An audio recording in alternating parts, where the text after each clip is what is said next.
Episode 40। Ananya Arshad Singhania. Boss, काम हो गया, यह विशाल की आवाज़ थी। उसने कहा और अपने आदमियों को वहां आने का इशारा किया। हाथों में फाइल का ढेर सारा बंडल लाकर उन आदमियों ने कॉफी टेबल पर रख दिया। अरशद ने फाइल को देखा। उसकी आंखें काली और गहरी थी। यह सभी फाइल अनन्या की मेडिकल रिपोर्ट थी। इसी बीच रघुवेंद्र और देवेंद्र भी वहां आ गए थे। फाइल को देखने के बाद उन्हें समझने में देर नहीं लगी कि अरशद को सब पता चल गया है। अरशद ने एक नज़र सबको देखा और उसकी नज़र महेंद्र जी पर आकर रुक गई। खुद को काबू रखते हुए उसने अपनी भारी आवाज़ में पूछा, मिस्टर सिंघानिया, आप मुझे इस बारे में कुछ बताना चाहोगे?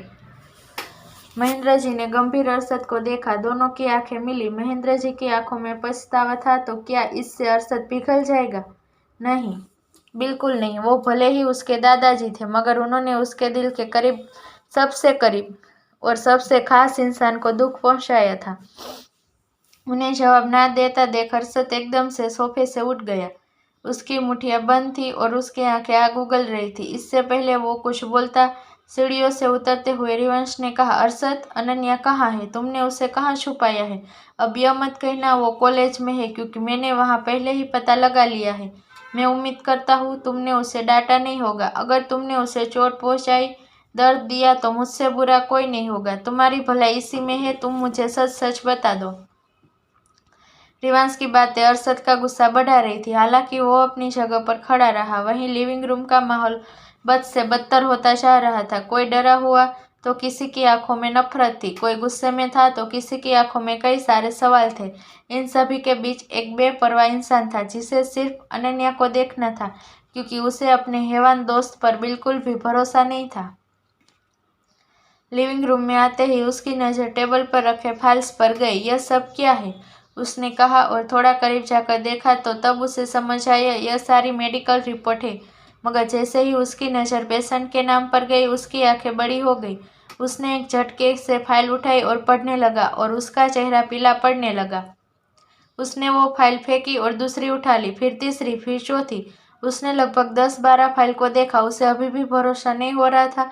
जो लड़की इतनी चुप रहती थी, असल में वो अपना दर्द छुपाती थी। उसने एक नज़र अरशद को देखा, जो इस वक्त उसी को गुस्से में घूर रहा था।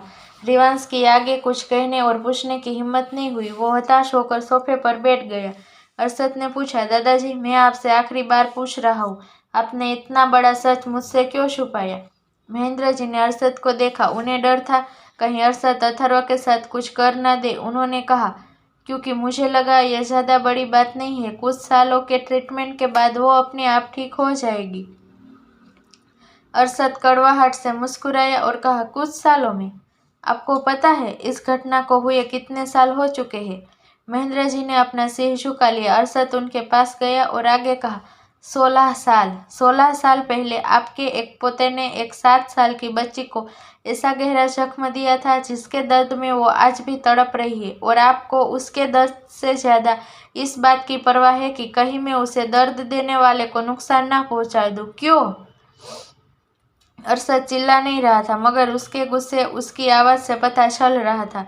रघुवेंद्र जी को यह सब देखा नहीं गया। वो भले ही एडी था, लोग उससे डरते थे, मगर अभी वो जिससे बात कर रहा था वो उसके दादाजी थे।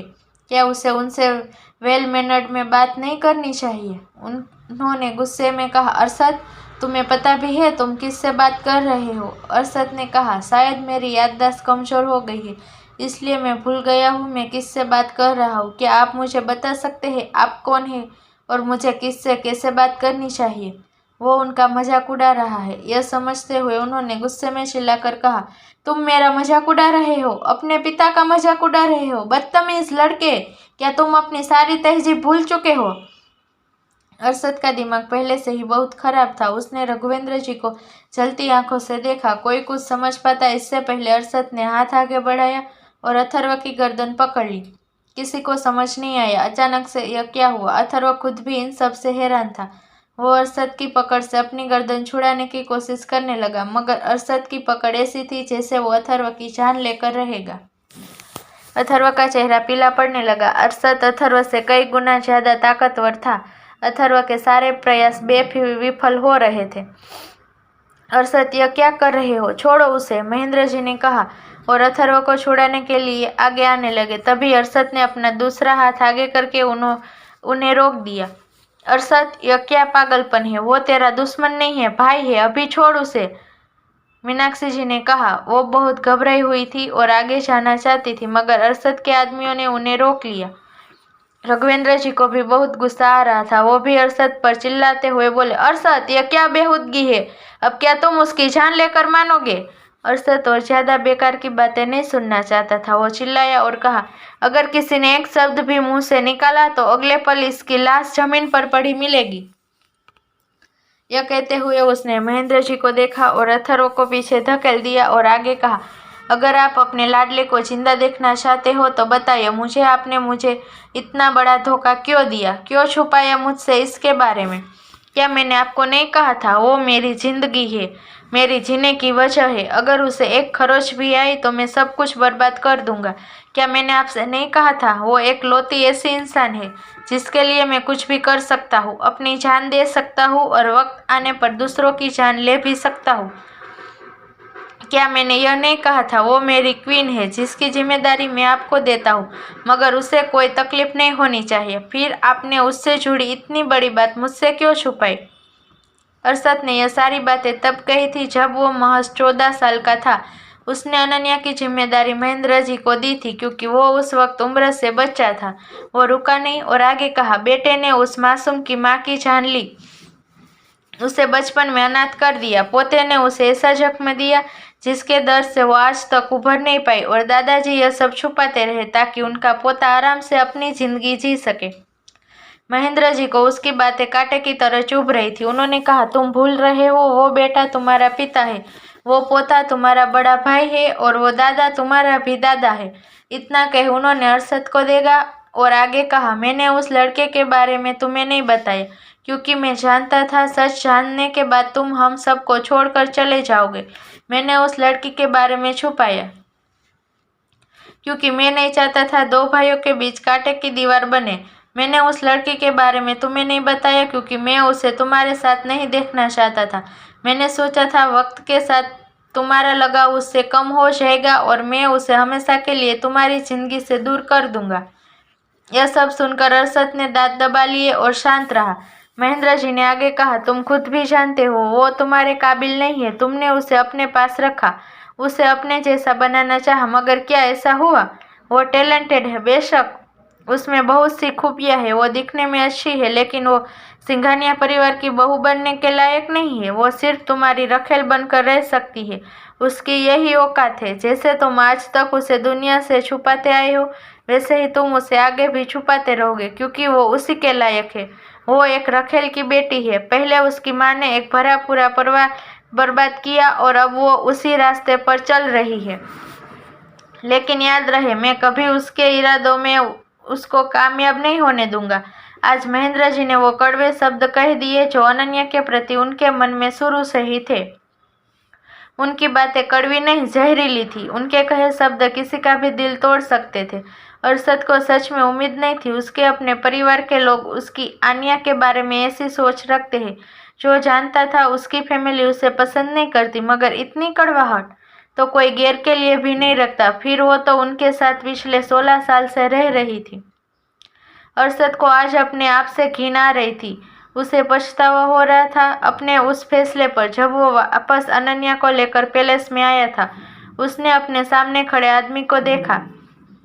अगर उसकी जगह कोई और होता तो वो उसकी जान ले लेता, मगर जो भी था वो उसका दादा था। वो उन पर हाथ नहीं उठा सकता था और न ही उनकी जान ले सकता था। वहीं कोई और भी था जिसे महेंद्र जी की बातों से तकलीफ हुई थी, वो अथर्व था। उसे अपने दादाजी पर गुस्सा आ रहा था। अनायासी उसकी नजरें दरवाजे की ओर चली गई।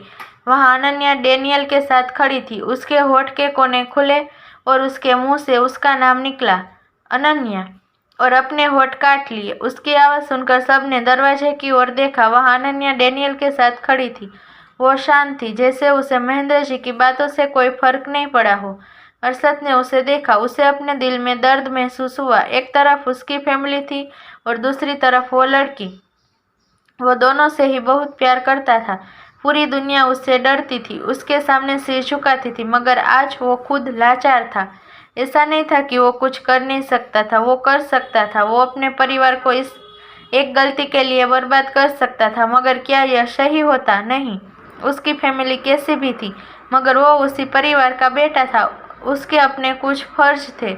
अनन्या चलते हुए उसके पास आई। उसके फेस पर एक स्माइल थी। अरशद के सामने आते ही उसने अपने कान पकड़ लिए और बड़ी ही मासूमियत से कहा, सॉरी। उसकी आवाज़ अभी भी बैठी हुई थी। वो बहुत कुछ कहना चाहती थी, मगर अभी वो उस सिचुएशन में नहीं थी। अरशद ने एक गहरी सांस ली और एक बड़ा फैसला किया। उसने अनन्या का हाथ पकड़ा और खुद के करीब कर लिया। उसने अपने दादाजी को देखा और कहा, आपने सही कहा, बिना किसी रिश्ते के एक साथ रहने से लोग हमेशा आप पर उंगली उठाएंगे। हालांकि मुझे इन सभी बातों से फर्क नहीं पड़ता, मगर मैं कभी नहीं चाहूँगा दूसरे उस शख्स के बारे में कुछ बुरा भला कहे जो मेरे लिए इस दुनिया में सबसे खास है। अरशद ने यह कहा और अपने परिवार को देखा। वो पहले से काफ़ी बेहतर लग रहा था। उसने कहा, मुझे फर्क नहीं पड़ता आप सब इसके बारे में क्या सोचते हैं, मगर आज जो मैंने सुना वो दोबारा ना हो, इसलिए मैं आज ही इसे वो हक दूंगा जिसकी यह हकदार है। मैंने कभी नहीं कहा, लेकिन यह शुरू से ही मेरी है। यह मेरी जिम्मेदारी नहीं, मेरी जिंदगी है। और अब से यह अनन्या नहीं, अनन्या अरशद सिंघानिया है। मैं आज ही इससे शादी करूंगा और इसे वो सारे अधिकार दूंगा जिसकी यह हकदार सिर्फ यही है और कोई नहीं। अरशद की बात सुनकर पूरी सिंघानिया फैमिली सदमे में चली गई। वहीं अथर्व की आंखें आंख उगलने के तैयार थी। इन सब के बीच सबसे ज्यादा खुश विशाल, रघुवीर, डेनियल और रिवांश थे। अरशद ने अपनी बात खत्म की और अपनी बाहों में उस लड़की को देखा जो बर्फ की तरह उसकी बाहों में जम चुकी थी। उसकी बड़ी बड़ी नीली आंखें उसे अविश्वास से देख रही थी। अरशद झुका और उसके माथे को चूम लिया और फिर उसके गाल को सहलाते हुए कहा, लेट्स गो। उसने यह कहा और उसे वहां से ले जाने लगा। उसे जाता देख सिंघानिया फैमिली एक से होश में आई। मीनाक्षी जी, जिसे अनन्या बिल्कुल जी पसंद नहीं थी, जिसे वो सपने में भी अपनी बहू के रूप में देखना पसंद नहीं कर सकती थी, आज वो सच में उसकी बहू बनने जा रही थी। वो ऐसा बिल्कुल भी होने नहीं दे सकती थी। वो दोनों का रास्ता रोककर खड़ी हो गई और गुस्से में भड़कते हुए बोली, तुम इससे शादी नहीं कर सकते। यह 2 कौड़ी की नौकरानी की बेटी मेरी बहू कभी नहीं बन सकती। अनन्या उन्हें अपने सामने देखकर डर गई। वो अरशद से बिल्कुल भी दूर नहीं जाना चाहती थी। उसने कसकर अरशद की बाजू पकड़ ली और उससे चिपक कर खड़ी हो गई। उसकी इस हरकत से मीनाक्षी जी का खून खोल उठा। वो एकदम से आगे बढ़ी और अनन्या को खींचकर अरशद से दूर धकेल दिया। अरशद ने उम्मीद नहीं की थी कि उसकी मॉम ऐसा कुछ करेंगे। उसने अनन्या को देखा जिसे रिवांश और डेनियल ने नीचे गिरने से बचा लिया था। वो गुस्से में दांत पीसते हुए बोला, मॉम। उसने यह कहा ही था कि मीनाक्षी जी ने उसका हाथ पकड़ लिया और कहा, अरशद, तू मुझसे वादा कर, तू इस लड़की से दूर रहेगा, इससे शादी नहीं करेगा। अगर तुम्हें इसकी चिंता है तो हम इसकी शादी एक अच्छे घर में कर देंगे, लेकिन तू इससे शादी नहीं करेगा।